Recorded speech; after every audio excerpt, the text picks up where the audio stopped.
اس نے قرآن کو کھول کر نہیں دیکھا، راتوں کی تنہائیوں میں اس کی تلاوت نہیں کی، اس کے پیغام کو نہیں سمجھا، تو یہ آنکھیں اس لیے رب نے دی تھی کہ اس سے میرا قرآن پڑھو، تو قیامت کے دن وہ شخص نابینا اٹھایا جائے گا۔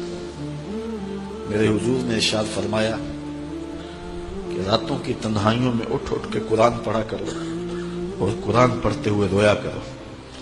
پھر کہا فَإِن لَمْ تَبْكُوا فَتَبَاكُوا، اگر رونا نہ آئے تو رونے کی کوشش کیا کرو۔ حضرت داتا گنج بخش علی حجویری سے ایک مرید نے پوچھا، حضرت اگر رونے کی کوشش کریں پھر بھی رونا نہ آئے؟ فرمایا مقدر پہ رویا کرو۔ اتنے سنگ دل ہو گئے ہو، اس آنکھ میں کوئی بھلائی نہیں ہے جو رب کے خوف میں روتی نہیں ہے۔ رومی کہتے ہیں جہاں پانی چلتا ہے وہاں سبزہ اگتا ہے، اور جہاں آنسو چلتے ہیں وہاں رب کی رحمت اترتی ہے۔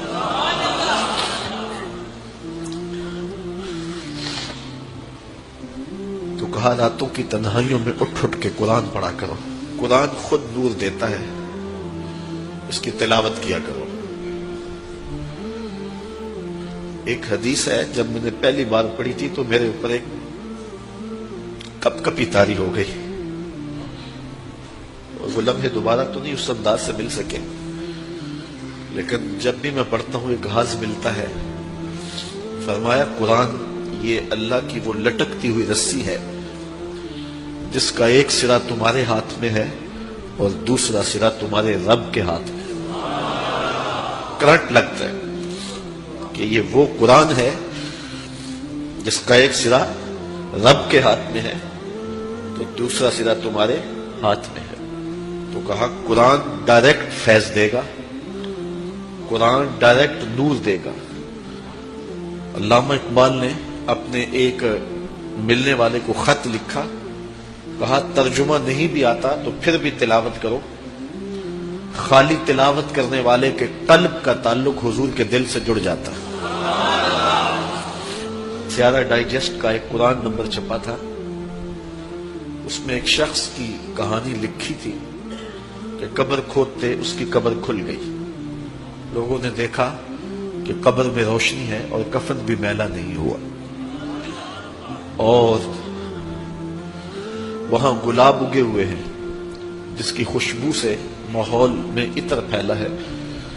تو لوگ اس نشان پہ صاحب قبر کا گھر تلاش کرتے رہے، اس کی بیوہ سے ملاقات ہو گئی، اگرچہ وہ بہت زیادہ بوڑھی ہو چکی تھی۔ پوچھا تیرے شوہر کا کیا عمل ہے کہ ہم نے اس کی قبر میں روشنی بھی دیکھی ہے اور خوشبوئیں بھی دیکھی؟ اس نے کہا میرا شوہر ایک دیہاتی شخص تھا، مجھے کوئی اس کا ایسا عمل نظر نہیں آتا، ہاں یہ مجھے یاد ہے کہ وہ قرآن مجید تو نہیں پڑھا تھا لیکن اس کتاب سے محبت اسے بڑی تھی، اور صبح جب نماز پڑھنے جاتا تو لوگ قرآن مجید کھول کے بیٹھتے تو اسے بڑا دکھ ہوتا کہ میں بھی قرآن پڑھا ہوتا تو مجھے بھی یہ برکت نصیب ہوتی۔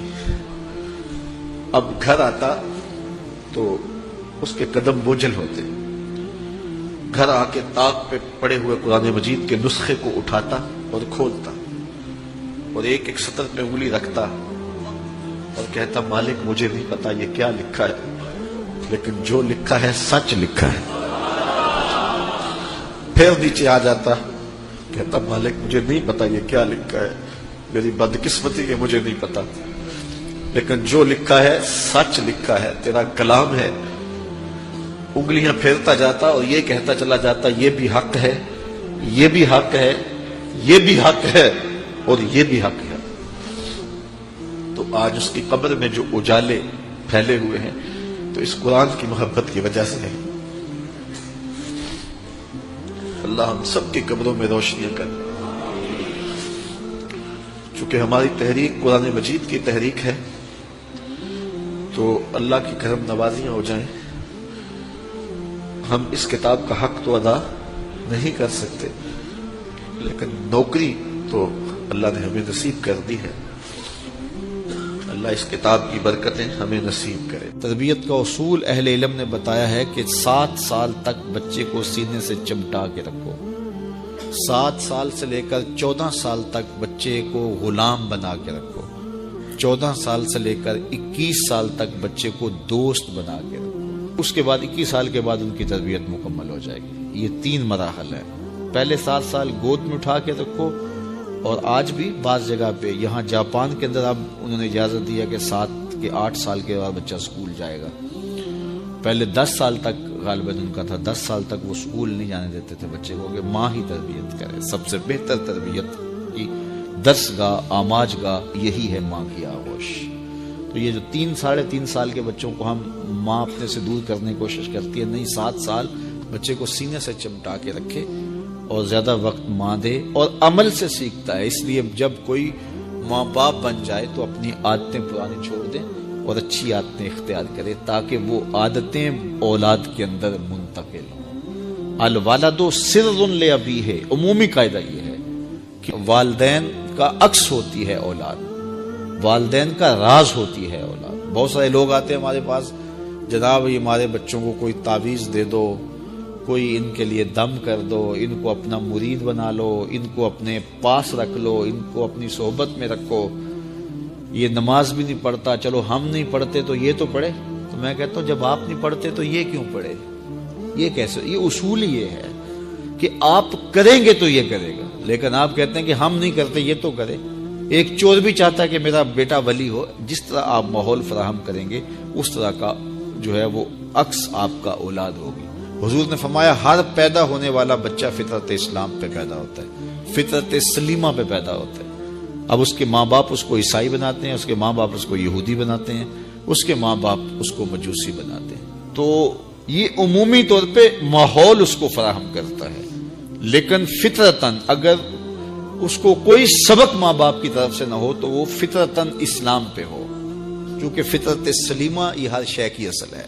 ہر انسان پیدا ہوتا ہے تو فطرت سلیمہ میں پیدا ہوتا ہے۔ تو اچھے والدین اچھی تربیت کی ضمانت ہے۔ تو جب کوئی کسی شخص کی شادی ہو جائے تو شادی سے ویسے بھی دین کی تکمیل ہو جاتی ہے، تو پھر اپنی عادات کو بھی بہتر کرے، اور تاکہ آنے والی اولاد نے اس کے عمل سے سیکھنا ہے، اس کے رویے سے سیکھنا ہے، اس کے طرز زندگی سے۔ عیش کی زندگی ہو یا تیش کی زندگی، خوشی کا مرحلہ ہو یا مرحلہ غم ہو، آپ دیکھو نارمل زندگی کے اندر تو آپ معتدل ہوں گے ہی ہوں گے، لیکن جب آپ کا بیلنس خراب ہوتا ہے خوشیوں کے وفور کی وجہ سے، اس وقت پتہ چلے گا۔ یہ ہے انسان کا امتحان، یہ ہے انسان کی آزمائش۔